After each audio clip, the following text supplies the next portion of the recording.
What is this? Just a few favorites from my collection. Rescued and stored here just before I went off-world. Take a look, if you like. I'm curious to hear your impressions. My friend is dead. Beta and Gaia are gone, and you want me to look at old paintings? Don't be so quick to dismiss the comfort we can find in art, or the insight we might gain. My favorite pairing on the left is Woman Reading a Letter by Vermeer, a true master. And on the right is a forgery, Woman Reading Music, which fooled experts into believing it was a priceless original. Early in my career, I became fascinated with such deceptions. Eventually, I developed scanning software that could detect fakes with unparalleled accuracy. Is that how you made enough money to buy your way onto the Odyssey? Oh no. I made my real fortune later.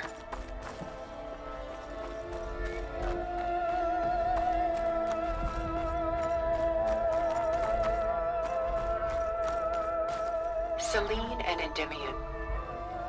She's the goddess of the moon, whereas he's a simple shepherd. Beside her is the god of love, Cupid.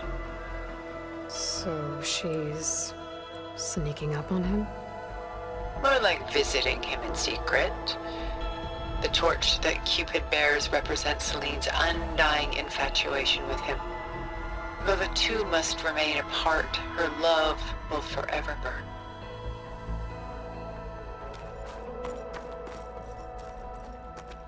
This is Rembrandt painting Jeremiah, a man in mourning.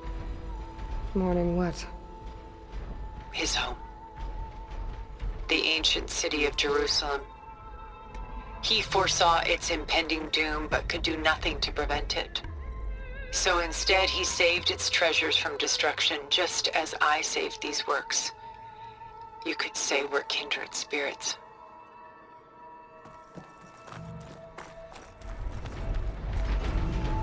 A portrait of the painter, Rembrandt's son Titus, depicted in the habit of a monk. I don't get it. Why would someone like you, with infinite resources, care about this painting of a boy in a hood? It's not the image itself, but the feeling it conveys. The face is bright and defined, but his eyes are downcast, heavy with misfortune.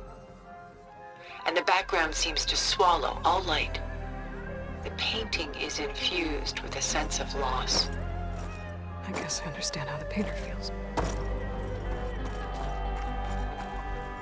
Rembrandt's The Night Watch, by far the most famous painting my homeland ever produced. It was commissioned to honor a militia made up of influential citizens. I guess you must have been an influential citizen. In my day. But not as influential as you've been in this new world.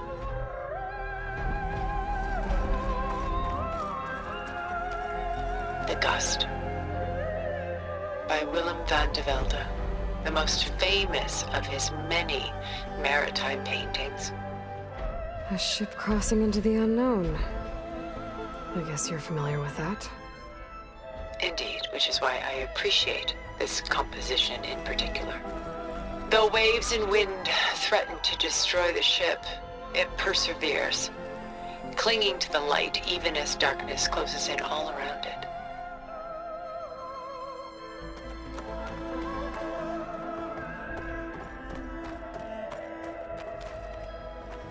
She's pulling out her own hair. Out of madness, out of grief. It's hard to watch her suffer. Stunning, isn't it? Paintings weren't the only masterpieces of my people's golden age. This is Van Vianen's Lidded Ewer, molded from a single sheet of silver. What was it for? How like Elizabeth you are. Function over form. Its practical purpose was less important than its meaning. Von Vianen created it in honor of his late brother, who himself was a famous silversmith. A memorial. Yes. Such beauty from sorrow.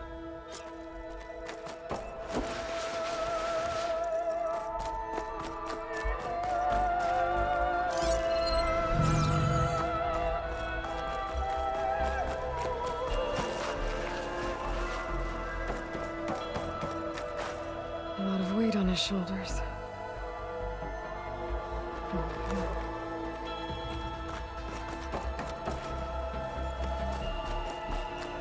Done so soon? I've got more important things to worry about. We both do. There is much we are trying to save. Not the...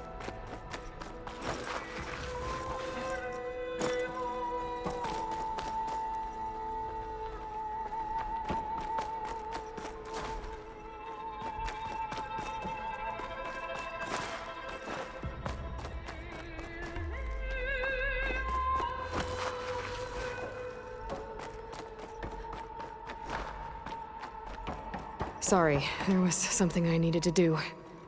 You were talking before I left? Not the least of which is in that vault. There's nothing wrong with savoring such treasures for a moment more. Or come upstairs and we'll get down to business. Your choice.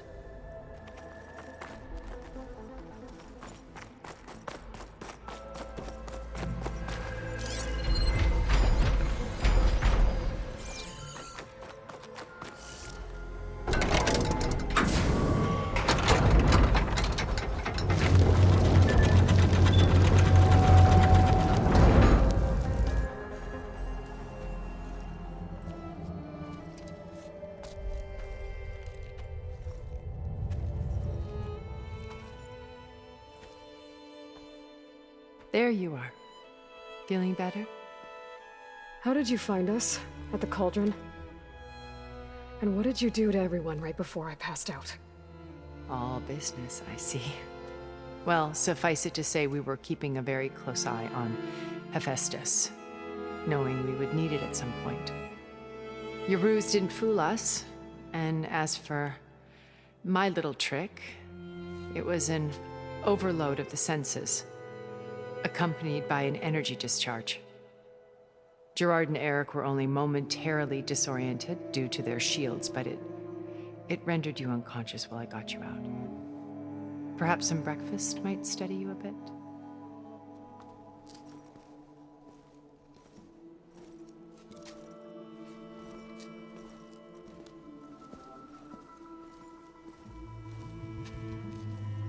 This was your house. The one you recreated for Beta, in the data channel you shared. How perceptive of you. Please, this way. After everything your people have done, you think I'm just gonna sit down and have a chat with you? They're not my people. They never were, and especially not now. You shot off into space with them, and lived with them for 1,000 years before coming back. So what made you suddenly turn on them? Quite simply, this. My old focus. You repaired it? But that means you've seen Incredible things. What you've accomplished in 2 decades of life.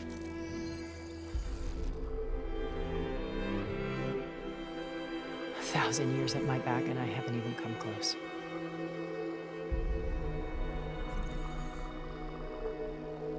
I'm sorry if I invaded your privacy, but I had to. In order to understand. To be enlightened. You truly are Elizabeth's blood. With her drive, her sense of mission, her integrity. Watching all this shamed me for the company that I've kept. Having seen it, all I want is to help you. even if it means stopping your friends? Especially so. Please, sit down.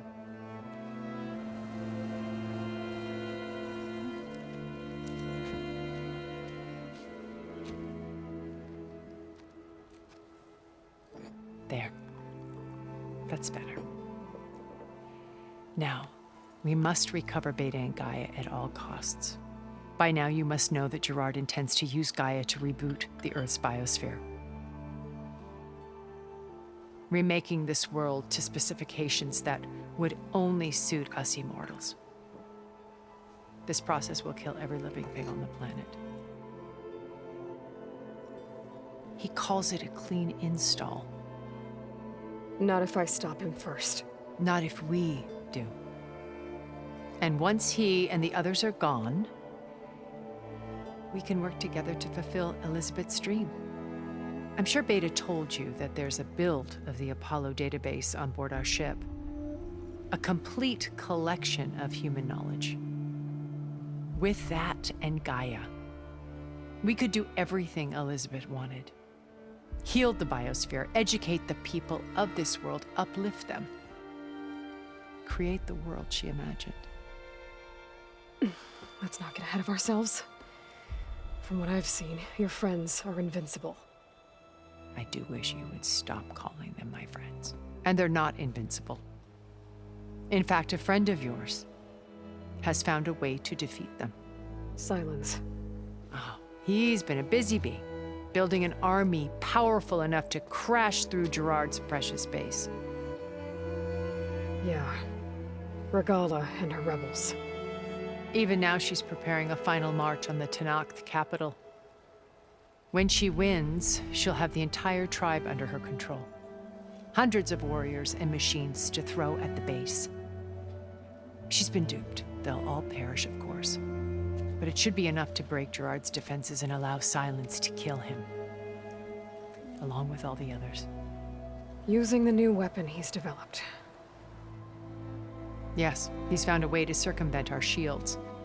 Truly an exceptional man. He's planned for everything. Except you and me. You see, while his army is battering down Gerard's doors, you and I will sneak in through a back way.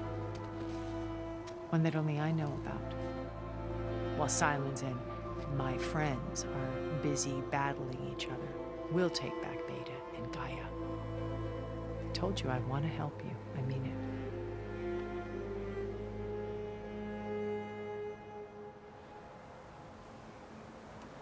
So you knew Elizabeth.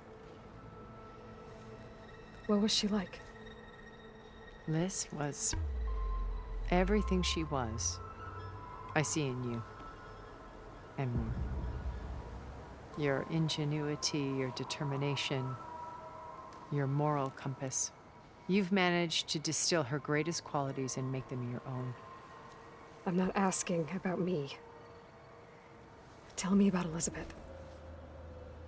What was she really like? The honest answer is that I don't actually know. For all the time that I spent with her, she always kept a part of herself locked away. It was like that from the moment we met. So when you met Elizabeth, she was what? Distant? Aloof? Not aloof. Not exactly. It was a summit in Paris about machine learning, a touchy subject in those days, because regulatory authorities were just starting to clamp down on AIs. Liz gave the keynote address. She had already achieved great renown for her work in automated environmental reclamation. But in her address, she was just starting to imagine the next step, an AI-driven system that wouldn't just act on its programming, but actually take responsibility for its sphere of influence. To care about life. Not just follow orders. Revolutionary stuff. I was fascinated. And I wanted to meet her for a long time. I watched her after her talk. She had spoken with such moral authority, such empathy. But after that, she retreated. I could tell she felt uncomfortable with all of her admirers. It was as if giving the talk had cost her something. I didn't want to be a pest, so I planned my approach carefully. So how did you finally approach Elizabeth after her talk? I picked the right moment. The morning of the next day, right as she came back to the conference, she had just had her coffee. She was fresh, rested. It was like she had braced herself for the onslaught of colleagues. I asked if I could walk with her, then put forth a question about her talk that I thought was intelligent. Her answer made me realize it wasn't, but she was very welcoming, almost as if we were previously acquainted. It was only halfway through the conversation that I realized she knew exactly who I was. It was quite a shock to me. My business was trafficking in secrets, and I took great pains to protect my anonymity. So that was Liz, perpetually one step ahead. I came to view our meeting as a metaphor for our friendship. She always seemed to know me far better than I knew her. I guess I know the feeling.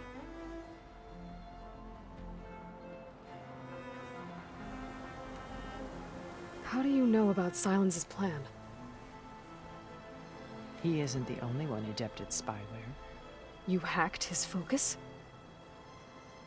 No, he's too careful for that. But his subordinates? Not so much. He gave additional focuses to the tribals he branded the Sons of Prometheus. The ones working with Regala. By tapping their focuses, I learned about most of his dealings. The distribution of override technology, the arming of Tanakh rebels, and the secret pact with Regala to attack Gerard's base. But how did he come up with a weapon that can take down your shields? That's the one thing I haven't been able to figure out, but however he did it, I'm quite certain it will work. With it and the Tanakh army, victory seems to be within his grasp. Such a shame he'll be disappointed. Regala's only interested in killing Hekarro and waging war on the Karja. What does she have to gain by attacking Zeniths? It's the price she must pay for her war. Without the ability to override machines, her little rebellion would have languished in the desert. So she trades with the Sons of Prometheus. Machines to help her overthrow Hekarro. In exchange for an assault on the base. Pride has deluded her into thinking she can actually survive such a battle. And all without ever knowing who the Sons of Prometheus really answer to. Yet for all of Silence's brilliance, still he underestimates you. That blind spot is what will allow us to take Beta and Gaia right out from under him. While hundreds of Tanakh are cut down outside. Beta told me your colony was destroyed. That you came back to Earth because you had nowhere else to go. It's true. After we reached our destination, a planet in the Sirius star system, we spent decades building a new home. The physical constraints of Earth, the boundaries of mortality, gone. To think of what we could have done with it. It might have been a utopia. Instead, we stagnated, absorbed in effortless comforts and virtual realities. It took a cataclysm to finally yank us out of our stupor. What happened? A massive geological event. We knew of instabilities in the planet core, but we underestimated them. By the time the collapse was upon us, it was too late to stop it. Only a few of us made it to the ship in time. We set course for Earth, the only safe harbor left to us. Which you decided to make unsafe for anyone else. Not me. Gerard. He believes it's better to wipe the canvas clean than work around the smudges. No more primitive tribes, no more combat machines, only a blank slate to do with as he pleases. But we will stop him. All we have to do is get into that base. What exactly is your plan to sneak into the Zenith base? We will make use of a lesson I learned from an early age. Always know your exits. In this case, a place where Gerard's new construction meets the ancient foundation, a passage that only I can access. When Silence flings his army at the base, we will enter through this back door. bypassing most of the fighting. The distraction will provide us with a window in which to rescue Beta and Gaia. Once we're inside the base, where will we find Beta and Gaia? Here in the command center. By then, Gaia will have been reunited with all of its subordinate functions, including Hephaestus. What about the alpha build of Apollo on your ship? A simple matter of recovery once the others have been dealt with. With that in hand, we'll have everything we need to make this world as it should be. You said Beta is not in urgent danger, so what are the Zeniths doing to her? Putting her to work. Merging Hephaestus with Gaia. A difficult, time-consuming task, as I'm sure you know. They will compel her if need be. But her life is not in danger. She's the only one who can do it. Because you people made her to be nothing but a tool. Gerard's idea, not mine. They always viewed me with suspicion when I attempted any form of kindness towards her. That's why I created the data channel. A virtual place where we could speak in peace.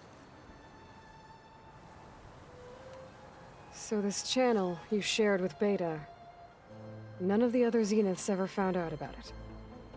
Gerard believes he's the most cunning of all of us. Even after 1,000 years, he still can't imagine that I would outwit him. The channel allowed me to interact with Beta away from their mistrustful eyes. It offered us a chance to be ourselves. Until you cut off all contact. Yes, though it pained me. I was worried that our meetings would do her more harm than good. She felt like you tossed her aside. I was afraid the others would find out and punish her. She may not have had the comforts of friendship anymore, but at least I ensured she was safe. I know it seems harsh, but you must believe that her well-being has always been paramount to me. Why did you make the data channel look like this place? I built this house as a shelter to weather any storm. A safe place. Not just for me, but for the art stored below. Cultural artifacts of incalculable value. Truly some of the greatest achievements of human civilization. And you wanted Beta to see them? Yes. Her upbringing was so cold and technical. I thought if she could experience Vermeer and Rembrandt, it would bring something else into her life.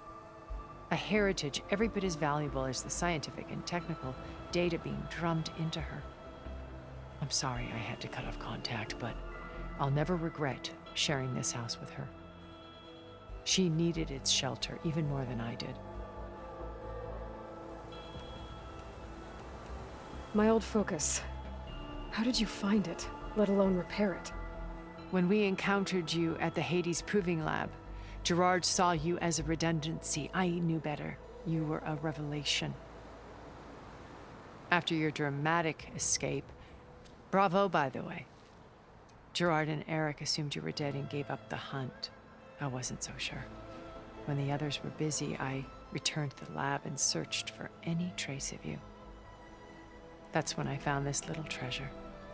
Not easy to repair, but certainly worth the effort. As I watched your life unfold, you were like a splash of color on a worn canvas. What Liz was, and more. Did you show it to the others? Of course not. It was your actions that inspired me to defy them. It's worth noting that if I hadn't found it and watched its contents, I wouldn't have known to save you at the cauldron. You'd be dead. So I should be grateful? If you like.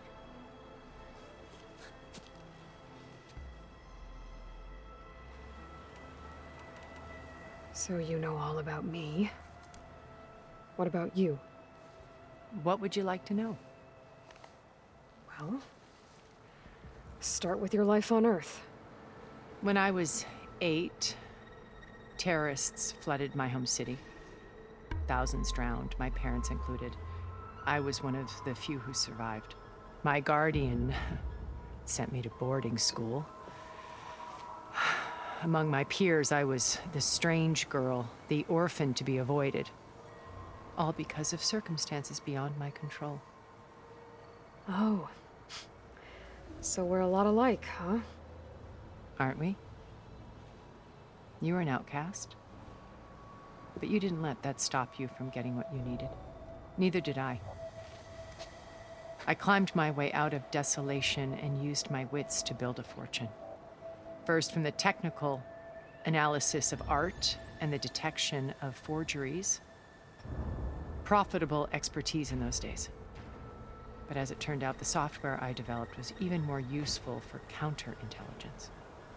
From there, it was only a short step to gathering extremely valuable intelligence on my own. You were a spy? More like a service one could turn to for information. I had to remain anonymous, of course, to protect my privacy. But despite that anonymity, Far Zenith inevitably sought me out. What happened when Far Zenith approached you?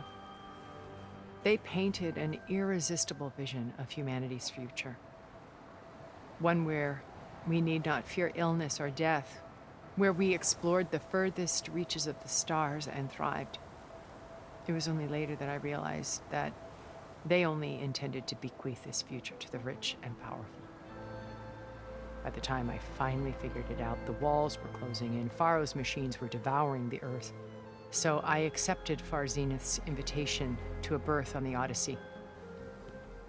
I wanted Liz to come, but she had nobler plans, as you well know.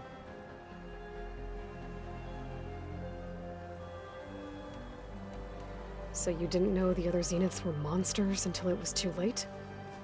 I knew some of them were, certainly. It wasn't until we were off-planet that I understood the true scope of their greed. I was grateful to simply be alive, but the others became obsessed with a kind of effortless immortality.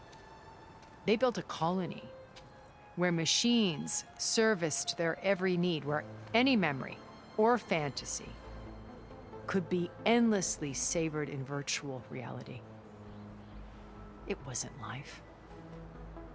It was stultifying, a pampered dream state. As the decades passed, I withdrew more and more, alone yet again, but this time with eons to consider my mistakes. Now finally, having met you, I feel like I have a second chance. To do what? Help you, of course. To fulfill Liz's dream, which isn't so different from Far Zenith's original vision. A better future for humanity.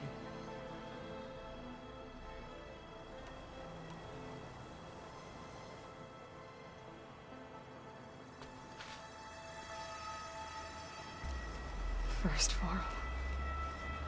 Now Hikaru and the Tenakth. Your plan would wipe out an entire tribe. There has to be another way. We are in an admittedly desperate situation, but I assure you there isn't. Remember Zero Dawn. Elizabeth's sacrifice. Sometimes many have to die for a new world to grow. If it looks impossible, look deeper. Wait. The data channel. It still exists, doesn't it? I need you to open it. Let me talk to Beta. Impossible. We might be detected. It's worth the risk. There is another way, one where the Tenakth survive. But we won't. If the others... If you want to help, open it.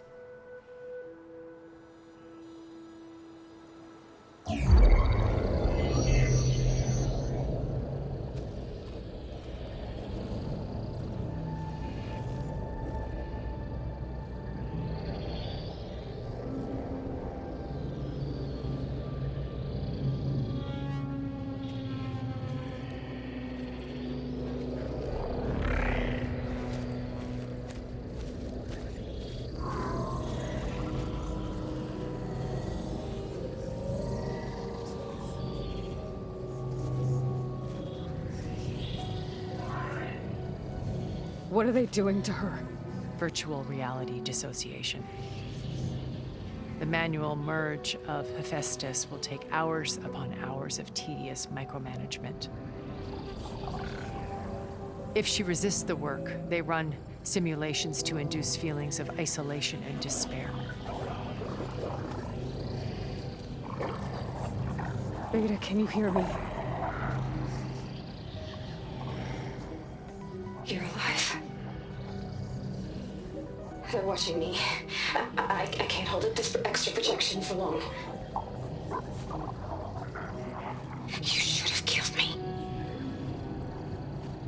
No. No, look at me. I'm coming for you.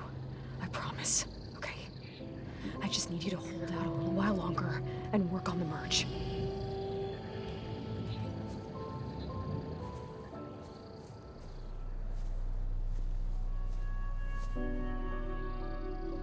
Then I think it can be done. I'll contact again when it's time. Can you hold on? As long as I know you're coming for me, I can endure anything.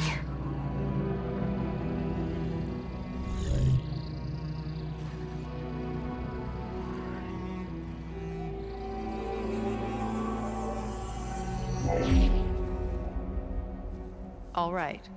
I did as you asked. Now I think you need to tell me what you're planning. I'm going to take Silent's army away. I don't need it. Only the weapon he made to penetrate your shields. And how do you propose to get it? Ask him nicely? Without Regala and her rebels, he won't have a choice. We'll be his only option. Only option for what? What did you tell her? That is between me and my sister. Will be Silent's only option for crashing that base. I'll tell you the rest later. But first, there are a couple of things I have to do. Oh. And what are those? Lay my friend to rest. And then I'm going to use the override that Beta gave me at Gemini to put an end to Regala's rebellion. From the air. Wait. Since you insist on doing things your way, I know of something that will truly help you make a grand entrance with the Tenat. The ancient Horus Titans still possess electromagnetic energy cells as part of their arsenal. Drop one of those on Regala's army and they'll receive quite a surprise.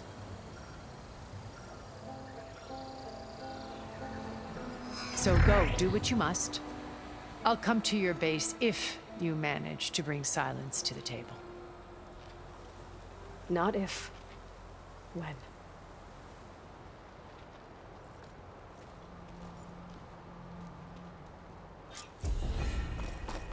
Erend, are you there? Aloy! Aloy, is that really you? Yeah, it's me. Where's everyone else? We're all... we're back at base. What happened? It might be easier to explain in person. I'll try to join you there when I can. Okay. We'll wait here for you. It's good to hear your voice, Aloy.